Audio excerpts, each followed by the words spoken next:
Hello everyone, welcome to CS Explain. Today we are going to talk about an interesting topic, that is Internet of Things, IoT in short. This is the fourth topic from the chapter number 3, that is Emerging Trends. This is an interesting topic and guys, trust me, you will get to know many more things. तो चलिए start करते हैं। तो देख लेते हैं agenda क्या है हमारा। तो सबसे पहले हम देखेंगे IoT के बारे में। IoT क्या है? IoT means internet of things. फिर उसके बाद WOT, web of things, sensors के बारे में पढ़ेंगे। फिर उसके बाद स्मार्ट सिटीज़। ठीक है, ये टॉपिक्स होंगे हमारे। तो हम देख लेते हैं। अगर आपने अभी तक हमारे चैनल CS एक्सप्लेन को सब्सक्राइब नहीं किया तो हमारे चैनल को सब्सक्राइब करिए, press the bell icon to get the latest update from my YouTube channel.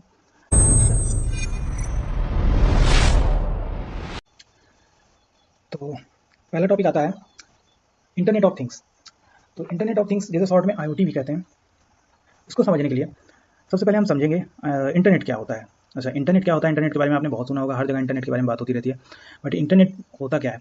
ठीक है, तो इंटरनेट में दो चीज़ें, देखिए, इंटर और नेट। नेट का मतलब है यहाँ पे नेटवर्क से, ठीक है, नेटवर्क से मतलब है, ठीक है। तो हम देख लेते हैं कि तो उसके बाद हम अगर हमें इंटरनेट के बारे में समझना है तो नेटवर्क के बारे में हमें समझना होगा सबसे पहले। तो देखते हैं तो नेटवर्क होता क्या है। तो यहाँ पे डेफिनेशन एक है कि network is a set of devices connected by communication link. किसी एक कम्युनिकेशन लिंक से जो कुछ डिवाइसेस हैं कनेक्ट है। अच्छा, यहाँ पे तो डिवाइसेस की बात हो रही है। अगर पर्सन टू पर्सन का एक किसी आदमी का ग्रुप है, जैसे सपोज कुछ वॉलीबॉल प्लेयर्स का ग्रुप है या बैडमिंटन प्लेयर्स का ग्रुप है, सपोज यहाँ पे लेते हैं एग्जांपल, वॉलीबॉल प्लेयर्स का ग्रुप है, तो वो किसी न किसी माध्यम से जुड़े होंगे, किसी न किसी टेक्नोलॉजी के थ्रू जुड़े होंगे, जैसे कि फ़ोन से या फिर व्हाट्सएप ग्रुप से सारे जुड़े होंगे। एक कम्युनिटी है, वो सारे लोग जुड़े होंगे, तो कह सकते हैं कि उनका एक नेटवर्क है। ठीक है, तो प्लेयर्स का नेटवर्क, ठीक है, गेम खेलने वाले प्लेयर्स का नेटवर्क। कुछ लोग जिम जाते हैं तो वहाँ पे जिम वालों से उनकी अच्छी दोस्ती होती है, तो फिटनेस फ्रीक लोगों का एक नेटवर्क होता है, तो उनका पूरा नेटवर्क होता है, उसमें बहुत सारे लोग जुड़े होते हैं। तो सारे लोग एक कम्युनिकेशन लिंक के थ्रू जुड़े होते हैं। जैसे सपोज आप लोगों ने आजकल व्हाट्सएप में ग्रुप देखा होगा, व्हाट्सएप में, टेलीग्राम में, वो सारे ग्रुप बने होते हैं, या फिर फेसबुक में, तो उसमें बहुत सारे लोग जुड़े होते हैं। तो सब लोग किसी न किसी एक नेटवर्क, एक कम्युनिकेशन के एक लिंक के थ्रू सब कनेक्टेड है। तो वही बात हो रही है। अब यहाँ पे डिवाइस, अब इसको अगर डिवाइसेस के टर्म में कन्वर्ट कर दिया जाए तो कह सकते हैं कि network is a set of devices connected by A communication link. अब डिवाइसेस का यहाँ पे मतलब सारी डिवाइसेस हो सकते हैं। देखिए, कंप्यूटर, एक घर की बात करें हम, घर में देखिए आपके कंप्यूटर होगा, लैपटॉप होगा, ठीक है, पोर्टेबल डिवाइसेस जैसे कि फ़ोन, टैबलेट और स्मार्ट वॉच, तो सबको एक नेटवर्क के थ्रू हम कनेक्ट कर सकते हैं एक कम्युनिकेशन लिंक से। वो कम्युनिकेशन लिंक जो होगी वो वायर्ड होगी या वायरलेस होगी। इसलिए यहाँ पे हम कंप्यूटर्स की ही बात कर रहे हैं। तो ये इन सबको हम अगर सपोज ये एक घर में मान लीजिए 4, अभी हम कंप्यूटर और फ़ोन की बात कर रहे हैं, देखिए ये सबको हम कनेक्ट कर दे रहे हैं, ये सब कनेक्ट है, ठीक है, ऐसे भी कनेक्ट कर सकते हैं, सबको अलग अलग कनेक्ट कर सकते हैं, सब कनेक्ट है। तो यहाँ पे ये सारी डिवाइसेस कनेक्ट हैं किससे? एक कम्युनिकेशन लिंक के थ्रू। ये कम्युनिकेशन लिंक है इनके बीच में, इसके थ्रू ये कनेक्ट है। तो ये एक नेटवर्क बन गया डिवाइसेस का, 4 डिवाइसेस का एक नेटवर्क है, ठीक है। ऐसे बहुत सारी डिवाइसेस, जैसे आपके स्कूल में जितनी डिवाइसेस सबको कनेक्ट कर सकते हैं, तो एक नेटवर्क वो फॉर्म करता है, तो इसको बोलते हैं एक नेटवर्क। आगे अगर चलेंगे, कंप्यूटर नेटवर्क क्या होता है फिर? देखिए, ये 3 डिवाइसेस हैं, जैसे कि ये डेस्कटॉप है, ये लैपटॉप है, ये फ़ोन है, ये एक सिस्टम के थ्रू कनेक्ट है। यहाँ पे आप देख सकते हैं ये एक डिवाइस है, इसके थ्रू कनेक्ट है कंप्यूटर, 4 कंप्यूटर, ठीक है। तो कंप्यूटर नेटवर्क होता क्या है? यहाँ पे हम डिवाइसेस की बात करेंगे तो नेटवर्क ऑफ कंप्यूटर्स, जो नेटवर्क है ना, जो कंप्यूटर का नेटवर्क होता है वही कंप्यूटर नेटवर्क कहलाता है, ठीक है। नेटवर्क और कंप्यूटर नेटवर्क में कंफ्यूज नहीं होना है आपको, नेटवर्क ऑफ कंप्यूटर्स, ठीक है। अभी हम घर में बात कर रहे थे तो कुछ नेटवर्क है, एक छोटे एरिया के लिए नेटवर्क है। अब उसमें ढेर सारी डिवाइसेस, जैसे पोर्टेबल डिवाइसेस हैं, स्मार्ट वॉच है और बहुत सारी चीज़ें हैं, तो सबको हम कनेक्ट कर देते हैं, ठीक है, वो एक नेटवर्क फॉर्म कर रहे हैं। बट अगर हम कंप्यूटर्स की बात करें तो कंप्यूटर्स के फॉर्म में, तो इसको कंप्यूटर नेटवर्क ऑफ कंप्यूटर, जो नेटवर्क को, कंप्यूटर के नेटवर्क को जो कनेक्ट करे, कंप्यूटर का एक नेटवर्क फॉर्म करे। जैसे कि यहाँ पे आप देख सकते हैं, यहाँ पे ये कंप्यूटर है, ये कंप्यूटर है, ये कंप्यूटर है, ये कंप्यूटर है, इसका एक नेटवर्क हमने फॉर्म करा, सबको कनेक्ट कर दिया, तो ये एक नेटवर्क फॉर्म हुआ किसका? कंप्यूटर का, ठीक है। अब यहाँ पे भी इन सारी डिवाइसेस को भी कंप्यूटर का नेटवर्क कहा जा सकता है, ठीक है। तो आगे आता है इंटरनेट क्या होता है। When 2 or more networks are connected, they become an internetwork और इंटरनेट, ठीक है। जब 2 या 2 से अधिक नेटवर्क्स को हम कनेक्ट करते हैं, वो इंटरनेटवर्क या इंटरनेट कहलाता है, ठीक है। जैसे सपोज हम घर की बात कर रहे थे, तो घर में जितनी डिवाइसेस हैं हम सबको कनेक्ट कर दे रहे थे आपस में, एक कैंपस के कंप्यूटर्स को हम कनेक्ट करके एक कंप्यूटर नेटवर्क फॉर्म कर रहे थे। बट अगर अभी यहाँ पे कोई बहुत दूर है, दूसरे सिटी में है, या फिर कह लीजिए कि दूसरे कंट्री में है, उससे कनेक्ट करना हो तो हम इंटरनेट के थ्रू कनेक्ट करते हैं। इंटरनेट क्या है कि दो या दो से ज़्यादा नेटवर्क्स को, दो या बहुत सारे नेटवर्क्स को फॉर्म करके एक जो हमारा एक सिस्टम बनता है जिसे जिसे हम इंटरनेट कहते हैं। हम इंटरनेट के थ्रू कनेक्ट कर सकते हैं।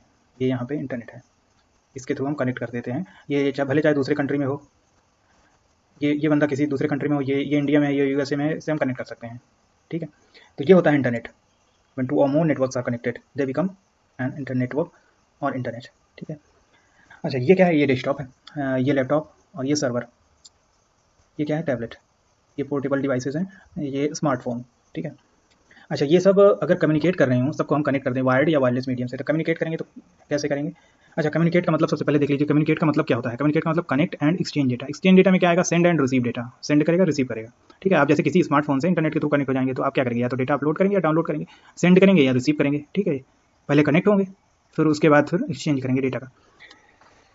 तो इनको हमने कॉमन लिंक के थ्रू देख सकते हैं कनेक्ट कर दिया। ठीक है, ये सारे कम्युनिकेट कर पा रहे हैं। अब सर्वर क्या है? तो सर्वर में आप कंफ्यूज हो जाएंगे। सर्वर एक ऐसा कह सकते हैं कंप्यूटर या एक ऐसा सिस्टम है जो कि सर्विस प्रोवाइड करता है दूसरे कंप्यूटर्स को, कंप्यूटर्स या सिस्टम को। तो जिनको सर्विस प्रोवाइड करता है वो क्लाइंट्स कहलाते हैं, वो क्लाइंट्स कहलाते हैं। ये सर्वर कहलाएगा। This is the server. जो सर्विस प्रोवाइड करता है that is who is server, that is server. And जो यूज़र होगा, जो सर्विस ले रहा है, वो क्लाइंट होता है। ठीक है, तो ये क्लाइंट सर्वर होते हैं। ठीक, तो इसमें कंफ्यूज नहीं होना। अब हमारे यहाँ होम अप्लायंसेज हैं, हमारे डेली ऑब्जेक्ट्स हैं, जैसे हमारे घर में बल्ब लगे होते हैं, फ़ैन होते हैं, रेफ्रिजरेटर होते हैं। ठीक है, क्या हो अगर हम इनको भी एक कम्युनिकेशन लिंक से कनेक्ट कर दें? ये वायर्ड भी हो सकता है और वायरलेस भी हो सकता है। अगर हम सबको कनेक्ट कर दें तो डेफिनेटली बल्ब को तो हम कम्युनिकेट, या फिर उसमें कुछ लगाएं तो वो वायरलेस सिस्टम कुछ लगाएं तो वो वायरलेस कनेक्ट होगा। तो ये अभी हम देखेंगे। तो इन सबको हमने इससे कनेक्ट कर दिया। अच्छा, ये सारी चीज़ें एक नेटवर्क को फॉर्म कर रही हैं। ये पहले जो हमने बनाया था, ये एक नेटवर्क को फॉर्म कर रही हैं। कह सकते हैं कंप्यूटर नेटवर्क या नेटवर्क को फॉर्म कर रही हैं, दोनों एक तरह से। अभी आप कंफ्यूज मत होइए, क्लास 12th में इसके बारे में डिटेल में है। अभी आप दोनों को एक ही समझ सकते हैं, नेटवर्क या कंप्यूटर नेटवर्क। तो ये एक नेटवर्क फॉर्म कर रहे हैं, हम नेटवर्क ही कहेंगे। तो ये नेटवर्क ही फॉर्म कर रहे हैं। ठीक है, तो अगर इन सब को यहाँ से कनेक्ट कर दें तब क्या होगा? तो हमारे दिमाग में दो क्वेश्चन राइज होंगे। How will they communicate? कैसे कम्युनिकेट होंगे? What will they communicate? Okay, how will they communicate and what will they communicate? तो अगर हम ऐसा कुछ कर पाएँ तो सबको कनेक्ट कर दें और हम रिमोटली सबको एक्सेस कर पाएँ। जब हमारा मन हुआ हम फ़ैन को बंद कर पाएँ, लाइट ऑन कर पाएँ, रेफ्रिजरेटर के जो सामान है वो सारे चेक कर पाएँ, क्या है हमारे पास क्या नहीं है, उसको बंद कर पाएँ, ऑन ऑफ कर पाएँ। और बहुत सारी डिवाइसेस होती हैं, सीसीटीवी कैमरा होता है, लॉक्स होते हैं, डोरबेल होती है, बहुत सारी चीज़ें होती हैं, तो हम सबको ऑन ऑफ कर पाएँ। ठीक है, ये सारी चीज़ें हैं, तो इन सबको हम कनेक्ट कर पाएँ। अगर ऐसा हो जाए, अगर थोड़ी देर के लिए आप वीडियो को पॉज करके सोच सकते हैं। अगर आप सोचेंगे तो आपको समझ में आएगा कि अगर हम सबको कनेक्ट कर दें तो एक ऐसा सिस्टम बनेगा जिसके थ्रू हम सब चीज़ें कंट्रोल कर सकते हैं रिमोटली। सपोज या स्मार्टफोन से या डेस्कटॉप से या लैपटॉप से या टैबलेट से, किसी भी चीज़ से हम एक्सेस कर सकते हैं सारी चीज़ें। अगर ऐसा हो जाए तो क्या होगा? तो हमारी लाइफ ईजियर हो जाएगी भाई। आराम से चीज़ों हम अपनी लाइफ आराम से बिता सकेंगे। कंफर्ट, सभी लोग कंफर्ट ही ढूंढ रहे हैं ना। तो आता है इंटरनेट ऑफ थिंग्स। तो ये सारी चीज़ें इंटरनेट ऑफ थिंग्स के थ्रू आती हैं। तो इंटरनेट ऑफ थिंग्स होता क्या है? Internet of things IoT is a system where everyday objects, जो अभी मैंने बात की एवरीडे ऑब्जेक्ट्स की, are connected to the internet allowing them to send and receive data. Send and receive data क्या है? Communicate. This enables them to be controlled remotely and interact with each other, making our lives easier and more efficient. ठीक है, तो internet of things क्या है? हम अपने everyday objects को इंटरनेट के थ्रू कनेक्ट कर लेते हैं और वे सारे आपस में कम्युनिकेट कर सकते हैं। ऐसा करने पर हम उनको रिमोटली कंट्रोल कर सकते हैं और इंटरेक्ट कर सकते हैं सारी डिवाइसेस से। ठीक है, तो ये होता है internet of things. I hope आपको समझ में आया होगा। यहाँ पे आप देख सकते हैं, मैंने NCERT से ये उठाया डायग्राम। यहाँ पे सारी जो ऑब्जेक्ट्स हैं, यहाँ पे इवन कार आपकी और ग्रॉसरीज़ का सामान जो है उसके बारे में भी हमें शॉपिंग लिस्ट तैयार करके हमें पता चल जाएगा कि है कि नहीं, हमारे कौन से सामान हमें लाने हैं, कौन से सामान नहीं, वो ऑर्डर हो जाएगा ऑनलाइन। ये सारी चीज़ें, घर की मेंटेनेंस, ये और इवन ट्रैवलिंग का भी हमें सारी चीज़ें, ट्रैवलिंग की इन्फॉर्मेशन हमें सारी मिलती रहेंगी। हम सब चीज़ें बैठे बैठे रिमोटली एक्सेस कर सकते हैं। ठीक है, तो ये होता है IoT। तो ये सारी डिवाइसेस कनेक्ट कैसे हैं? इंटरनेट के थ्रू। एक ऐसा सिस्टम हमने तैयार किया है, एक ऐसा जिसे कहते हैं internet of things, IoT short में, और उससे सब कनेक्ट है। और वो चल कैसे रहा है? इंटरनेट से। सबको इंटरनेट, हम कह सकते हैं इंटरनेट के थ्रू कनेक्ट कर दे रहे हैं सबको। और उस सिस्टम में, उस सॉफ्टवेयर में ऐसा तंत्र है कि जो सबको मैनेज कर सकता है, चीज़ों को हमारे पास चीज़ों का एक्सेस दे देता है हमें। इसे हम बैठे बैठे ही सब कुछ एक्सेस कर सकते हैं। Everyday examples में smart home appliances like lights you can turn on with your phone or thermostat that learns your schedule and adjust the temperature automatically. Smart appliances, refrigerators that can create shopping list or washing machines you can start remotely. Wearable devices such as fitness trackers that monitor your health and send the data to your phone. ये सारे examples हैं। तो ये होता है IoT, web of things. हमारा अगला topic होगा। अगर ये हमारा अगर पुराने एग्जांपल की बात करें तो ये हमारे होम अप्लायंसेस हैं, जैसे कि बल्ब है, हमारा फैन है, ये ओवन है और रेफ्रिजरेटर है, ये फ़ोन है। अगर सबको हम फ़ोन से एक्सेस करना चाहें, अगर फ़ोन से हम एक्सेस करना चाहें तो हमें सबके लिए एक ऐप, आप समझ रहे हैं, अगर हम इंटरनेट के थ्रू कनेक्ट हैं, सपोज़ पहले हम कनेक्ट हैं सबसे और कम्युनिकेट कर रहे हैं, ठीक है, कम्युनिकेट कर रहे हैं, तो सपोज़ अगर हम नॉर्मली अगर कम्युनिकेट कर रहे हैं तो फ़ैन के लिए हमें एक अलग ऐप की ज़रूरत पड़ेगी, ओवन के लिए एक अलग है, उसका ऐप हमें डाउनलोड करना पड़ेगा, रेफ्रिजरेटर का अलग ऐप उसको एक्सेस करने के लिए। फिर अगर हमारे पास स्मार्ट वॉच है तो उसका एक अलग ऐप डाउनलोड करना पड़ता है, हमें फ़ोन में यूज़ करना पड़ता है। बल्ब है तो उसका अलग। तो अगर हमारे पास कुछ ऐसा सिस्टम हो जाए, जैसे कि अच्छा, प्रॉब्लम यहाँ पे है कि n डिवाइसेस हैं, n ऐप्स हमें डाउनलोड करने पड़ते हैं, जैसे कि जितनी डिवाइसेस उतने ऐप, सबके अलग अलग ऐप, तो इससे हमारा स्टोरेज भी फुल हो जाता है और ये इनकन्वीनियंट होता है। तो इसको अगर हम, ये ऑलरेडी पहले से ही इंटरनेट के थ्रू कनेक्ट है, तो अगर हमारा जो ऐसा सिस्टम है, अगर हम एक ऐप से ही सबको एक्सेस कर पाएँ, एक ऐप से ही सबको एक्सेस कर पाएँ, तब ये कन्वीनियंट हो जाएगा, तो ये एफिशिएंट रहेगा, ठीक है। तो यहाँ पे वेब ऑफ थिंग्स का कॉन्सेप्ट आया। Web of things allows use of web services to connect anything in the physical world besides human identities on the web. It will pave way for creating smart homes, smart offices, smart cities and so on. तो web of things के through हम smart homes, smart offices और smart cities को create कर सकते हैं। ये केवल घर तक ही सीमित नहीं है, अभी तक हम होम अप्लायंसेस को ही यूज़ कर रहे थे, बट वेब ऑफ थिंग्स हम एक सिस्टम से, वेब ऑफ थिंग्स एक ऐसा तंत्र है जिसके थ्रू, एक ऐसा सिस्टम है इसमें हम वेब सर्विसेज का यूज़ करके हम सब कुछ जो फिजिकल वर्ल्ड में है उसको कनेक्ट कर सकते हैं, ठीक है। कॉन्सेप्ट ये वहीं से आया IoT से, बट IoT में हम चीज़ों को इंटरनेट के थ्रू कनेक्ट करते थे।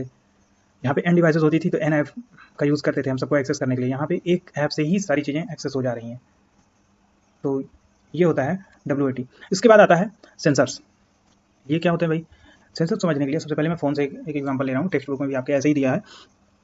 देखिए, फ़ोन के दो मोड होते हैं। एक फ़ोन को आप वर्टिकल आप रखेंगे, ठीक है, तो ये पोर्ट्रेट मोड कहलाएगा। अगर आप ऐसे टेढ़ा कर देंगे तो ये हॉरिजॉन्टल कर देंगे तो ये हो जाएगा आपका लैंडस्केप मोड, ठीक है। दो मोड होते हैं। ये आपका स्मार्टफोन है, ये आपका वर्टिकल है, ये आपका हॉरिजॉन्टल है। ये पोर्ट्रेट मोड में है, ये पोर्ट्रेट मोड में है और ये लैंडस्केप मोड में है, ठीक है। तो इसमें जैसे हम कोई वीडियो देखते रहते हैं, जैसे सपोज हम कोई वीडियो देख रहे हैं, जैसे हम सपोज कोई वीडियो देख रहे हैं और हम उसको टेढ़ा कर देते हैं। जैसे पोर्ट्रेट मोड में हमने कोई वीडियो देखा, उसके बाद उसको हम बड़े साइज़ में देखना चाहते हैं तो हम टेढ़ा कर देते हैं, लैंडस्केप मोड में कर देते हैं, या लैंडस्केप देखते रहते हैं तो हम पोर्ट्रेट कर देते हैं। कभी कभी अपने आप भी हो जाता है, हमारा phone according to our needs system समझ जाता है। तो ये होता कैसे है, समझता कैसे है वो, इसी के बारे में हम देखने वाले हैं। तो समझता कैसे है? वो सेंसर्स के थ्रू समझता है, वो सेंस कर लेता है, वो चीज़ों को सेंस करता है। जैसे हम सेंस कर लेते हैं किसी चीज़ को, जैसे हम जा रहे हैं, जो जैसे कुछ किसी चीज़ को टच और फील करके हम सेंस कर सकते हैं कि ये चीज़ है। जैसे कोई सॉफ्ट चीज़ पे हम अपना हाथ रखते हैं तो वो हमें सॉफ्ट लगता है, किसी मतलब नुकीली चीज़ पे रखते हैं तो वो हमें नुकीला लगता है, ठीक है। तो हम सेंस कर पाते हैं। वैसे ही हमारा स्मार्टफोन भी सेंस कर लेता है। कैसे? उसमें सेंसर्स लगे होते हैं। देखिए सेंसर्स क्या होते हैं। एक्सीलरोमीटर एक सेंसर होता है और दूसरा होता है गायरोस्कोप सेंसर या गायरो सेंसर। एक्सीलरोमीटर क्या करता है? ये डिटेक्ट करता है ओरिएंटेशन ऑफ फ़ोन किस ओरिएंटेशन, फ़ोन लैंडस्केप में है या पोर्ट्रेट ओरिएंटेड है, ठीक है। ओरिएंटेशन हमारे फ़ोन का ये देखता है। और गायरोस्कोप क्या करता है? ये ट्रैक करता है हमारे हैंड के रोटेशन को या मूवमेंट को, उसी के अकॉर्डिंग वो करता है। आप देखे होंगे जैसे आप लैंडस्केप करेंगे, अब आपने लैंडस्केप, जैसे मान लीजिए सपोज ये फ़ोन को लैंडस्केप किया, अब इसको पलट के फिर आप 360 घुमा दीजिए तो फिर वो दूसरी तरफ हो जाएगा, या 360 या 180 फिर से घुमा दीजिए तो फिर दूसरी तरफ घूम के सारा सिस्टम को घुमा देगा। वो आपके हैंड के मूवमेंट को, जो गायरो सेंसर होगा वो चेक कर लेगा और फिर उसके बाद एक्सीलरोमीटर डिटेक्ट कर लेगा आपके ओरिएंटेशन फ़ोन को, और उसके बाद वो गायरो सेंसर जो होगा वो आपके हैंड के ट्विस्ट के अकॉर्डिंग मूव कर देगा। ये सेंसर्स का काम होता है। ये सेंस कर लेते हैं, ये सिस्टम मूव नहीं करते हैं, ये सेंसर्स एक्चुअल में सेंस करके सिस्टम को, ये जो हमारा OS होता है, ऑपरेटिंग सिस्टम होता है एंड्रॉयड का, इसमें भी ऑपरेटिंग सिस्टम होता है, तो उसको मैसेज भेज देते हैं और वो अपने अकॉर्डिंगली वो डिसाइड करता है कि हमें क्या करना है। एक्सीलरोमीटर जो करता है वो डिटेक्ट करता है ओरिएंटेशन ऑफ फ़ोन, और गायरो सेंसर क्या करता है? रोटेशन और ट्विस्ट ऑफ योर हैंड को ट्रैक करता है, ठीक है। तो ये सेंसर्स लगे होते हैं स्मार्टफोन में। तो सेंसर्स होते क्या हैं? अब यहाँ पे हम अगर ऐसे ही हमारे घरों में स्मार्ट होम, स्मार्ट ऑफिसेज। जब IoT का हम यूज़ करेंगे तो हमारा घर स्मार्ट हो जाएगा। हम कह सकते हैं जैसे पहले हम पुराने टाइम में फ़ोन का यूज़ करते थे, नॉर्मल फ़ोन रहते थे, फिर उसके बाद स्मार्टफ़ोन आ गया। अब ऐसे ही हम अपने घर को स्मार्ट होम बना सकते हैं, ऑफिसेज़ को स्मार्ट ऑफिसेज़ में कन्वर्ट कर सकते हैं, पूरे सिटी को हम WOT की हेल्प से पूरे हम स्मार्ट सिटी को क्रिएट कर सकते हैं। तो इसमें सेंसर्स लगे होते हैं, तो वो सारी चीज़ें सेंस करते हैं, चीज़ों को मैनेज करते हैं कि क्या क्या करना है, क्या नहीं करना है। तो smart sensor is a device that takes input from the physical environment. जैसे फ़ोन की बात करें तो वो अपने हैंड के मूवमेंट और वो उसके ओरिएंटेशन को का इनपुट लेता था और सिस्टम को भेजता था, and uses built in computing resources to perform predefined function upon detection of specific input and then process data before passing it on. तो ये होता है हमारा sensor. Sensors are very commonly used as monitoring and observing elements in real-world applications. The evolution of smart electronic sensors is contributing in large way to evolution of IoT. It will lead to create of new sensor-based intelligent systems. IoT में इसका use है और ये intelligent system create करने में हम sensors बड़ी help करते हैं। ठीक है, इसके बाद अगला टॉपिक आता है स्मार्ट सिटी का। तो हम देख रहे हैं स्मार्ट सिटीज़ के बारे में। स्मार्ट सिटीज़ IoT और WOT का यूज़ करके हम smart cities, smart offices, smart home सारी चीज़ें क्रिएट कर सकते हैं। तो इसकी ज़रूरत क्यों पड़ी? तो हम पहले कह सकते हैं कि अर्बनाइजेशन जिस हिसाब से हो रहा है उससे load on our cities increasing day by day. Challenges in management of resources. Resources कौन से हैं? जैसे कि land, water, waste, air pollution, health and sanitation, traffic congestion, public safety and security. तो इन सब के कारण हमें स्मार्ट सिटी की ज़रूरत पड़ी। हम एफिशिएंटली किसी सिटी को स्मार्टली बिल्ड कर सकते हैं, उसे मैनेज कर सकते हैं। मेन प्रॉब्लम होती थी मैनेजमेंट की। मैनेज कर सकते हैं चीज़ों को एफिशिएंटली, हम वहाँ रह रहे लोगों को सेफ्टी प्रोवाइड कर सकते हैं, अच्छी लाइफ प्रोवाइड कर सकते हैं, बेटरमेंट उनका कर सकते हैं। तो यहाँ पे देख सकते हैं smart city makes use of computer and communication technology along with IoT to manage and distribute resources efficiently.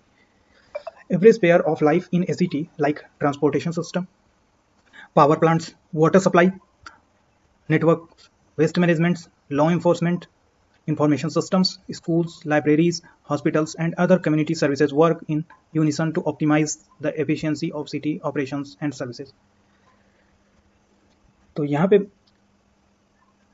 हम कम्युनिकेशन और कंप्यूटर टेक्नोलॉजी और IoT को यूज़ करके हम रिसोर्सेज को एफिशिएंटली मैनेज कर सकते हैं। जैसे किसी शहर की बात की जाए, उसमें स्मार्ट बिल्डिंग्स होंगी, उसमें सेंसर्स लगे होंगे to detect the earthquake tremors. Earthquake के झटकों को वो डिटेक्ट कर लेगा and then warn nearby buildings so that they can prepare themselves accordingly. उसके बाद स्मार्ट ब्रिजेज होंगे। Smart bridges uses wireless sensors to detect any loose bolt, cable or cracks. It alerts concerned authorities through SMS चला जाएगा authorities के पास, वो लोग alert हो जाएंगे। स्मार्ट टनल होंगी। स्मार्ट टनल क्या करेगा? Smart tunnels also uses wireless sensors to detect any leakage or congestion in the tunnel. This information can be sent as a wireless signal across the network of sensor nodes to a centralized computer for further analysis. तो ये सारी चीज़ें आप एक city का imagination करिए, मैं अभी आपको दिखा रहा हूँ।